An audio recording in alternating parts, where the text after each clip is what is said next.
వచ్చినటువంటి మాతలకందరికీ నా యొక్క నమస్కారాలు. వేదిక పైన పెద్దలను పరిచయం చేశాను. మధ్యలో ఉన్నటువంటి వారు శ్రీ కోవెల శ్రీనివాసాచార్య గారు. వారు దక్షిణ మధ్య క్షేత్ర శిశువాటిక ప్రముఖ సేవలు అందిస్తున్నారు. వారికి కుడి పక్కన ఉన్నటువంటి వారు శ్రీ హుకుంచంద్ భగవంత్ గారు. వారు భూపాల్ కేంద్రంగా అఖిల భారతీయ సహ సంయోజకంగా సేవలు అందిస్తున్నారు. అలాగే వారికి ఎడమ పక్కన ఉన్నటువంటి వారు శ్రీ బొడ్డు శ్రీనివాస్ గారు. వారు తెలంగాణ పూర్వ విద్యార్థి పరిషత్ కార్యదర్శి, అలాగే శ్రీ విద్యారణ్య ఆవాస విద్యాలయం కార్యదర్శిగా సేవలు అందిస్తున్నారు. వారికి ఎడమ పక్కన ఉన్నటువంటి వారు శ్రీమతి ఉమా గారు. వారు మన తెలంగాణ ప్రాంత శిశువాటిక ప్రముఖ సేవలను అందిస్తున్నారు. ఈరోజు మనం అందరం ఇక్కడికి వచ్చిన విషయం గురించి ప్రస్తావించవలసిందిగా శ్రీమతి కొత్తపల్లి ఉమామాతాజీ గారిని కోరుకుంటున్నాను.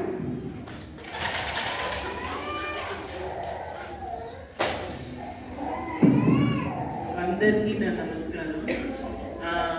ఇంగ్లీష్ అర్థమయ్యే వాళ్ళంతా ఉన్నారు చేతులు. ఇంగ్లీష్, హిందీ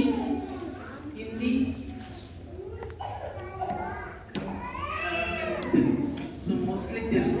నేను 3 భాషలు మిక్స్ చేసి మాట్లాడతాను. సో ఏమైనా డౌట్స్ ఉంటే తర్వాత విజయలక్ష్మి గారిని మీరు కన్సల్ట్ చేయండి.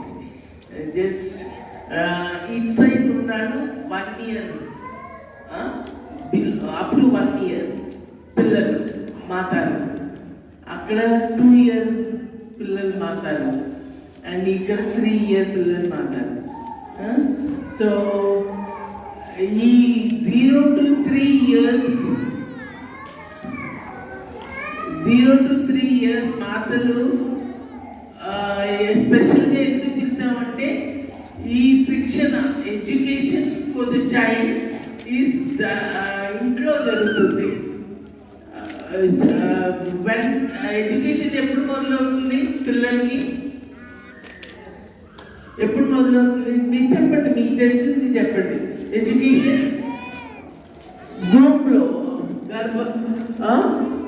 వూమ్లో ఉన్నప్పుడు పిల్లలు, అప్పుడు ఎడ్యుకేషన్ మొదలవుతుంది. ఇప్పుడు పుట్టిన తర్వాత 3 years వరకు ఇంట్లో జరిగినప్పుడు అది టైం వేస్ట్ చేయకూడదు. ఎందుకంటే 85% brain development takes place by the child is 6 years of age. 6 సంవత్సరాల లోపల 85% డెవలప్ అవుతుంది.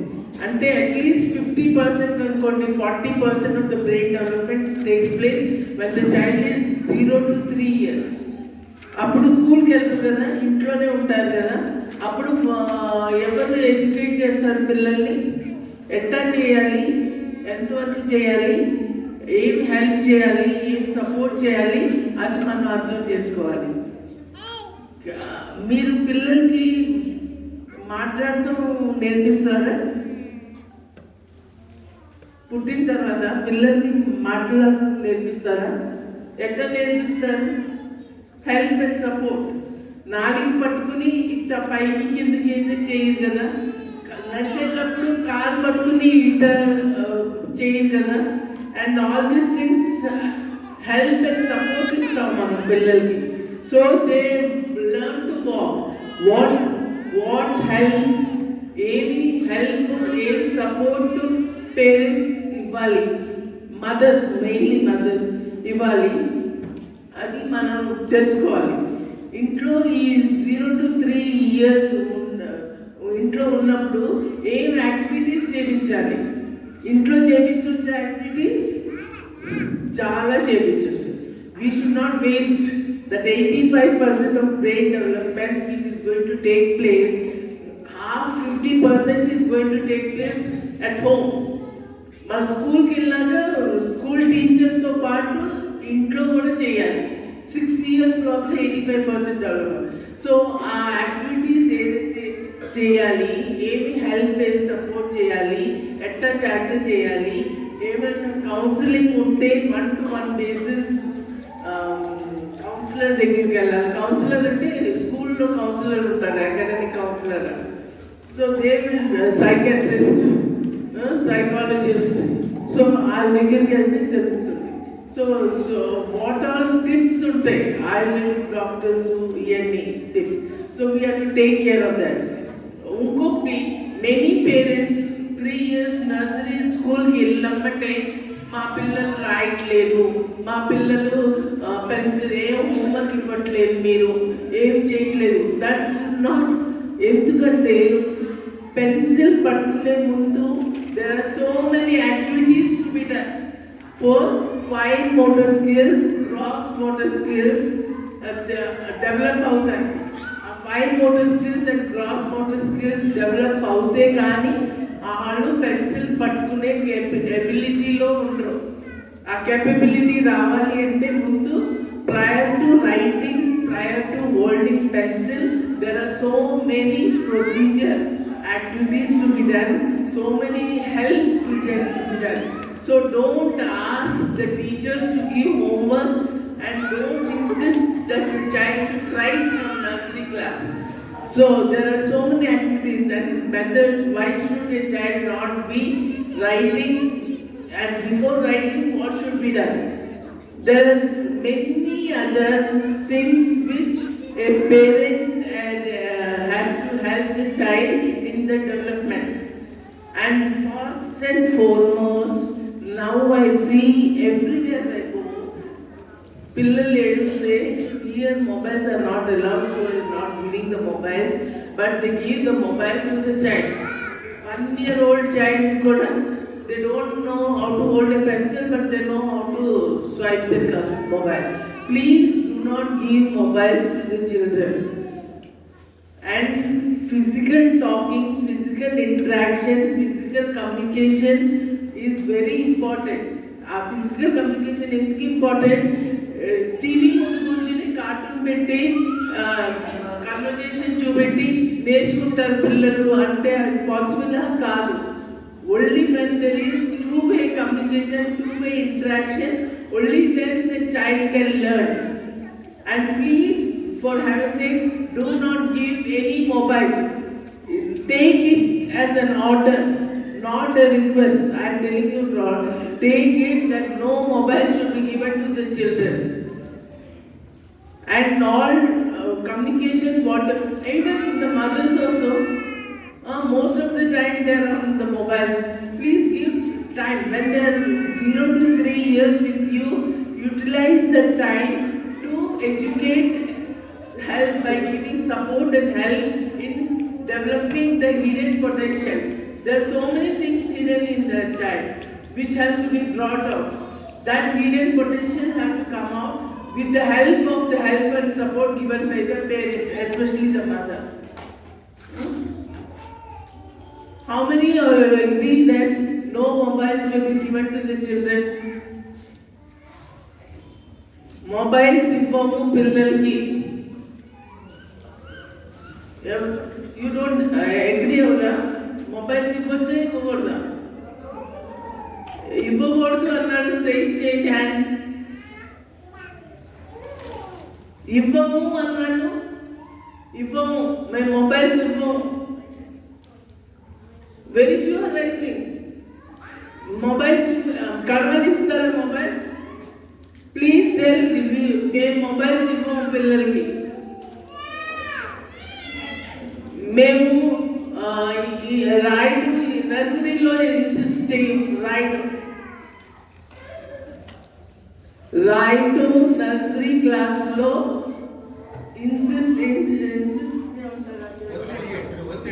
ఒత్తిడి చేయం. నర్సరీ క్లాస్లో పిల్లల్ని రాయడానికి ఒత్తిడి చేయం. అన్నాన్ని రేస్ చేయండి, ఆల్ ఆఫ్ యూ. ఎందుకంటే దానికి కారణం ఉంది. There is a valid reason. Details activities, దాని ముందు యాక్టివిటీస్ ఏం చేయాలో అడగండి మీ టీచర్స్ని. ఏం యాక్టివిటీస్ చేయాలో రాయక ముందు ఆ ఇంట్లో కూడా మీరు చేయించండి.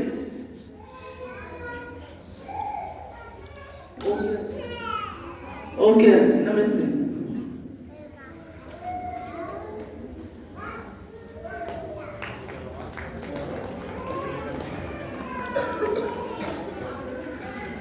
ధన్యవాదాలు మాతాజీ. ఇప్పుడు మనకి ఉమా మాతాజీ చెప్పింది అంటే చాలా వరకు ఇంగ్లీష్లో చెప్పారు మాతాజీ, కానీ అర్థమైందని అనుకుంటున్నాను. అంటే మనమందరం అనుకుంటాము పిల్లల యొక్క విద్య స్కూల్కి వచ్చిన తర్వాతనే ప్రారంభం అవుతుంది, పాఠశాలకు వచ్చిన తర్వాతనే ప్రారంభం అవుతుంది అని మనం అందరం అనుకుంటాము. కానీ ఎప్పుడైతే శిశువు గర్భంలో ఉంటారో, గర్భావస్థలో ఉంటారో, అప్పటి నుండే వాళ్ళ యొక్క విద్య ప్రారంభమవుతుంది అనేది మనకి మాతాజీ చెప్పారు. అది నిజం. ఎందుకంటే మనం పురాణాలు తీసుకున్నప్పుడు మనం అభిమన్యుడి గురించి, భక్త ప్రహ్లాద్ గురించి విన్నప్పుడు వారు కొన్ని విషయాలను తల్లి గర్భంలోనే ఉన్నప్పుడు నేర్చుకున్నారు అనేది కూడా మనకందరికీ తెలుసు. కాబట్టి ఆ విద్య ఎలా ఉండాలి, గర్భంలో ఉన్నప్పుడు తల్లులు ఏం చేయాలి, పుట్టిన తర్వాత జననం నుండి 3 సంవత్సరాల లోపు పిల్లలకి గృహమే విద్యాలయము, అంటే ఇల్లే వాళ్ళకి ఒక విద్యాలయము. ఇంట్లో ఎలాంటి వసతులు వాళ్ళకి కల్పించాలి, ఎలాంటి స్వభావాలు వాళ్ళలో పెంపొందించాలి అనేది మనం కొంచెం క్లుప్తంగా ఇప్పుడు నేర్చుకుందాం.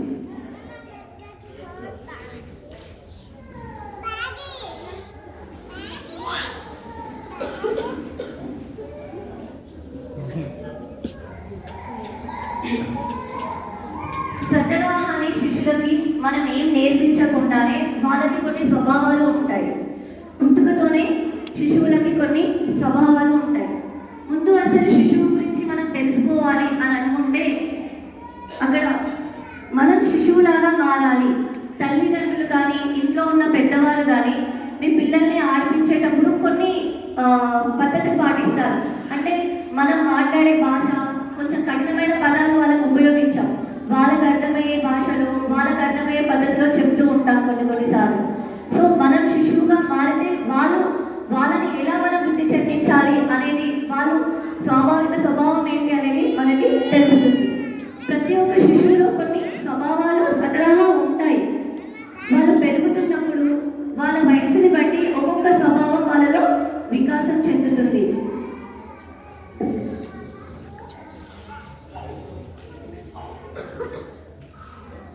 శిశువు గర్భంలో ఉన్నప్పటి నుండి వారు వృద్ధ వయసుకి వచ్చే వరకు మనకి ఉన్నటువంటి ఇవి దశలు: గర్భస్థ శిశువు, శైశవ దశ, బాల్య దశ, కిశోర దశ, తరుణ దశ, యువ దశ, ప్రౌఢ దశ, వృద్ధ దశ.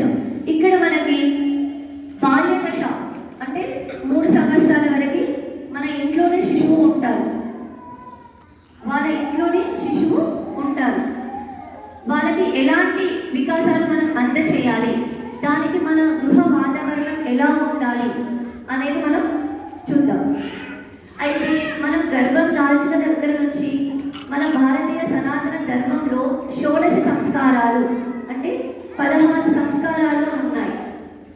ఒకటి గర్భధానము, తర్వాత పుంసవనము. పుంసవనము అనేది గర్భం దాల్చినాక 4వ నెలలో చేసేటటువంటి ఒక సంస్కారం. తర్వాత సీమంతోన్నయం, సీమంతం, అది మనందరికీ తెలుసు. ఇది 5వ నెలలో కానీ 9వ నెలలో కానీ చేస్తారు. తర్వాత జాతకర్మ, పుట్టిన తర్వాత చేస్తారు. నామకరణం, నిష్క్రమణం, అన్నప్రాసన, కేశఖండన, కర్ణవేద. ఇక్కడి వరకు అందరూ ఇప్పుడు 3 సంవత్సరాలు ఉన్న వాళ్ళ వరకు ఎక్కడి వరకు అయి ఉంటుంది? అన్నప్రాసన, కర్ణవేద, కేశఖండన ఇవి ముగించుకొని ఉంటారు. 1 నుంచి 1 లోపు ఉన్న పిల్లలు తర్వాత జరగవలసిన సంస్కారాలని, 2 సంవత్సరాలు ఉన్న పిల్లలు అప్పటి వరకు అందిన సంస్కారాలు తర్వాత జరగవలసినవి, అలాగే 3 సంవత్సరాలు వాళ్ళు విద్యని ఆరంభించే ముందు జరిగేది మనకి విద్యాభ్యాసం ఉంటుంది కదా, అది అలా వాళ్ళకి ఏ దశలో ఏ సంస్కారం అందించాలి, దానివల్ల ఎలాంటి ఉపయోగాలు ఉన్నాయి అనేది మన సనాతన ధర్మంలో ఉంది. ఒక శిశువు జన్మించడంకి ముందు నుంచి ఒక మంచి శిశువుని మనం సమాజంలోకి తీసుకురావాలి, గర్భస్థ శిశువుకి ఎలాంటి లక్షణాలు కలిగి ఉండాలి అనేది మనం ఈ సంస్కారాల ద్వారా వాళ్ళకి ఇవ్వచ్చు. ఈ పుంసవనము, సీమంతము చేయడానికి కూడా అదే కారణం. వాళ్ళు గర్భంలో ఉన్నప్పుడు వాళ్ళకి కొన్ని సంస్కారాలను అందించడం కోసం ఈ సంస్కారాలను మనము చేస్తాం. అలా విద్యారంభం, తర్వాత సమావర్తనం. సమావర్తనం అంటే పూర్వం విద్య కోసం గురువుల దగ్గరికి వెళ్ళి అక్కడ ఉండేవాళ్ళు. గురువు దగ్గర విద్యను అభ్యసించి ముగించుకొని వచ్చిన తర్వాత చేసేదాన్ని సమావర్తము, తర్వాత వివాహము, వానప్రస్థము, సన్యాసము, చివరిగా అంత్యేష్టి. ఇవి మనకు షోడశ సంస్కారాలు. ఇవి ఏ దశలో ఇవ్వవలసిన సంస్కారాలను ఆ దశలో పిల్లలకు ఇవ్వడం వలన వాళ్ళ లోపల కొన్ని లక్షణాలు అభివృద్ధి చెందుతాయి. తర్వాత శిశువు యొక్క స్వాభావిక విశేషాలు. వికసించాలనే కోరిక. పిల్లలకి స్వభావంగానే కొన్ని తెలుసుకోవాలి. మనం ఏం చెప్పకుండానే వాళ్ళు ఏమేమో పనులు చేస్తూ ఉంటారు.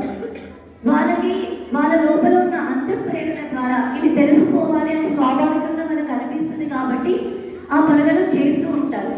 మనం ఇతర ప్రాణులతో పోలిస్తే శిశువులు ఎక్కువ కాలం మన తల్లిదండ్రుల పైన ఆధారపడుతూ ఉంటారు వాళ్ళ అవసరాలను తీర్చుకోవడానికి.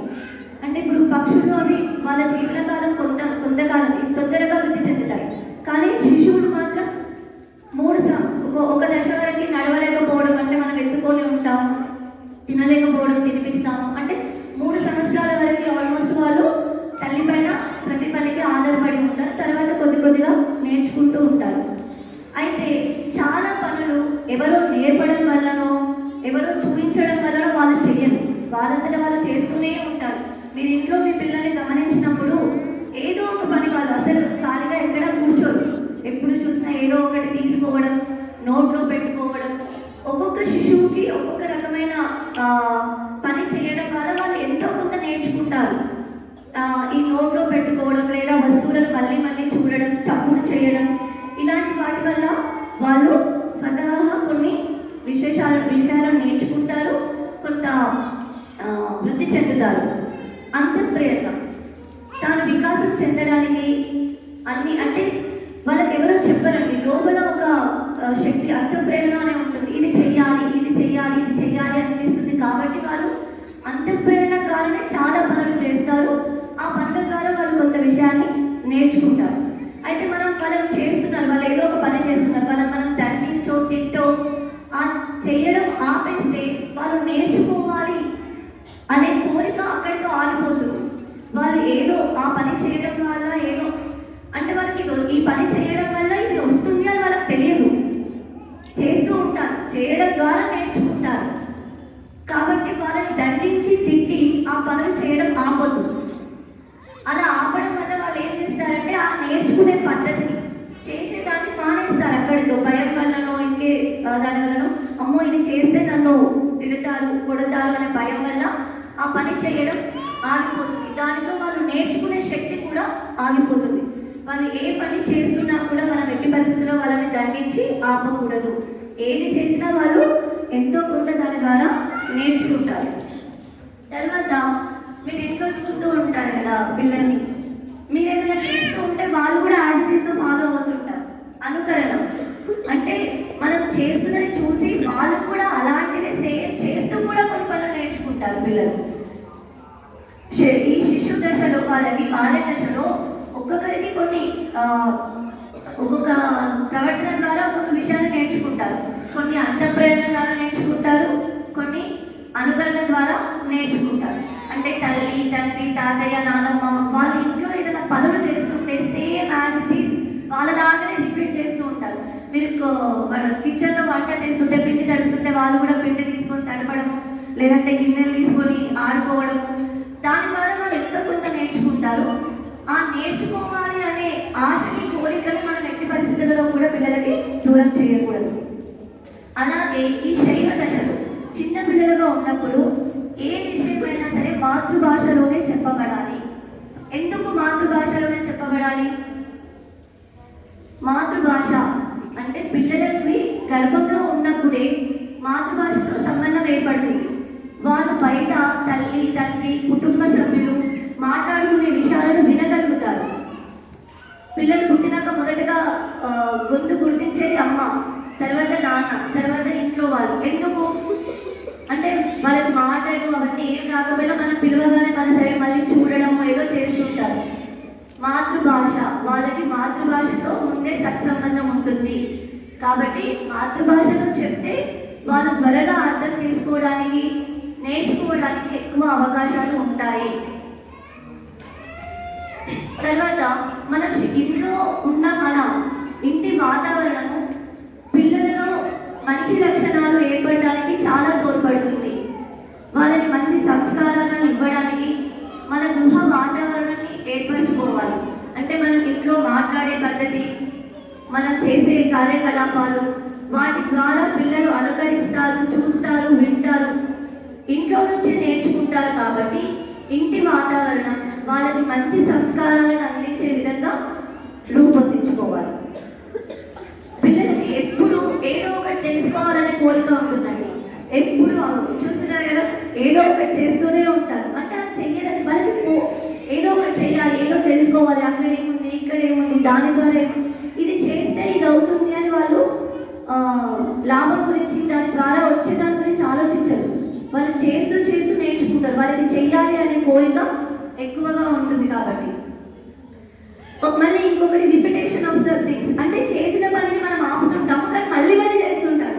ఇప్పుడు మీరు ఎక్కొద్దు అది తీయొద్దు ఆపుతుంటారు కానీ మళ్ళీ మళ్ళీ అదే పని చేస్తూ ఉంటారు అనమాట, పునరావర్తన. దాని ద్వారా కూడా వాళ్ళు కొంత విషయాన్ని నేర్చుకుంటారు. తర్వాత ఏ పని చేసినా అది ఇంట్లో మిమ్మల్ని అనుకరించినా, పునరావర్తన చేసినా, లేదంటే వాళ్ళంతటా వాళ్ళ ఏ పనులు చేసినా కూడా వాళ్ళు దాంట్లో ఎంతో ఆనందాన్ని పొందుతారు. సంతోషంగా వృద్ధి చెందడానికి, వికాసం చెందడానికి తోడ్పడుతుంది. అలాగే వీళ్ళకు ఎలాంటి ఉద్దేశాలు ఉండవు. అంటే నేను ఈ పని చేస్తే దీని ద్వారా ఇది అవుతుంది తర్వాత కాబట్టి ఏం తెలీదు, వాళ్ళు చేస్తూ వెళ్ళిపోతారనమాట. ఇది చేస్తే నాకు లాభం వస్తుంది, దీనివల్ల నాకు ఇది అవుతుంది, అలాంటివి ఏమి వాళ్ళకి తెలియదు.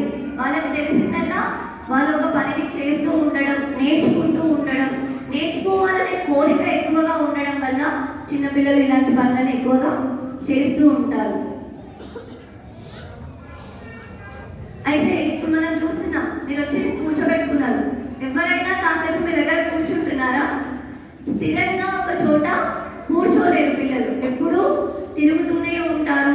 వాళ్ళకి కనిపించిన వస్తువుల దగ్గరికి వెళ్తూనే ఉంటారు, పట్టుకుంటూ ఉంటారు, నేర్చుకుంటూ ఉంటారు. నిరంతరం వాళ్ళకి చంచలత ఉంటుంది. అయితే ఇలా తిరగడం, ఒక చోట కూర్చోలేకపోవడం అనేది వాళ్ళలో ఉన్న లోపం కాదు, వాళ్ళ వయసుకున్న స్వభావం అలాంటిది.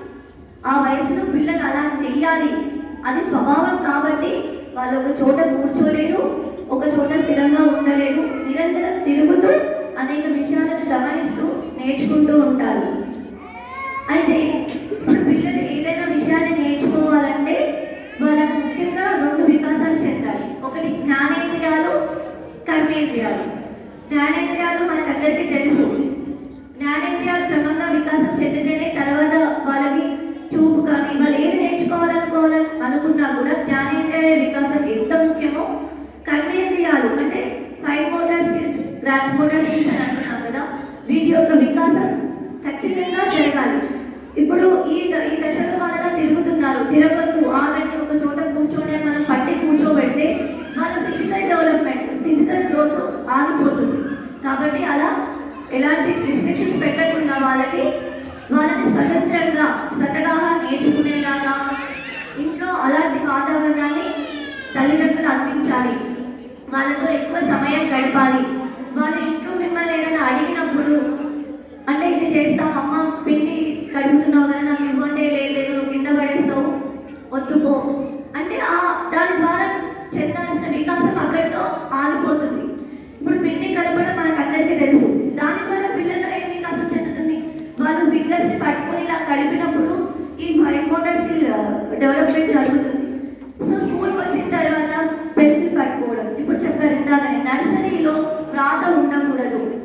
అసలు వాళ్ళకి ఎలా పట్టుకోవాలో నేర్పించకముందే పెన్సిల్ పట్టుకొని రాయండి అని అంటే మనం బలవంతం చేయడం వల్ల, ఒత్తిడి చేయడం వల్ల ఇప్పుడు మనం చూస్తున్న చాలా మంది పిల్లలు ఎదిగిన తర్వాత కూడా వాళ్ళ హ్యాండ్ రైటింగ్ మంచిగా ఉండకపోవడము, సరిగ్గా రాయలేకపోవడము, ఇవన్నీ ఎందుకు జరుగుతున్నాయి? మనం ఆ దశలో జరగవలసిన వికాసాన్ని జరగనివ్వకుండా బలవంతంగా ఒత్తిడితో వాళ్ళతో వేరే పని చేయిస్తున్నాం. ఇప్పుడు నర్సరీలో యాక్టివిటీస్, వాళ్ళు స్థిరంగా ఇంట్లో చాలా తిరుగుతూ ఆడుతూ వచ్చేసారు, స్కూల్కి రాగానే ఒక చోట కూర్చో, ఉదయం నుండి సాయంత్రం వరకు అంటే వాళ్ళు కూర్చుంటారా అండి? ఖచ్చితంగా కూర్చోలేదు. కాబట్టి యాక్టివిటీస్ ద్వారా అంటే నర్సరీకి వచ్చిన తర్వాత రాకముందు ఇంట్లో కూడా మీరు ఇలాంటి వాతావరణం క్రియేట్ చేసి వాళ్ళతో మంచి కమ్యూనికేషను, వాళ్ళ యొక్క స్కిల్ డెవలప్మెంట్కి అంటే జ్ఞానేంద్రియాలు కర్మేంద్రియాలు వికాసం చెందడానికి కొన్ని యాక్టివిటీస్ చేయిస్తే తర్వాత వాళ్ళు స్కూల్కి వచ్చిన తర్వాత ఇక్కడ ఉపాధ్యాయుల సహకారంతో అలాగే తల్లిదండ్రుల సహకారంతో వాళ్ళకు రావాల్సిన అన్ని వృద్ధి చెందాల్సిన అన్ని విషయాల్లో వాళ్ళు సమంగా వృద్ధి చెందుతారు.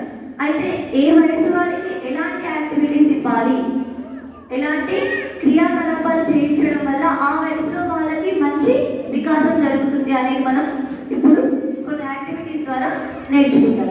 ధన్యవాదాలు.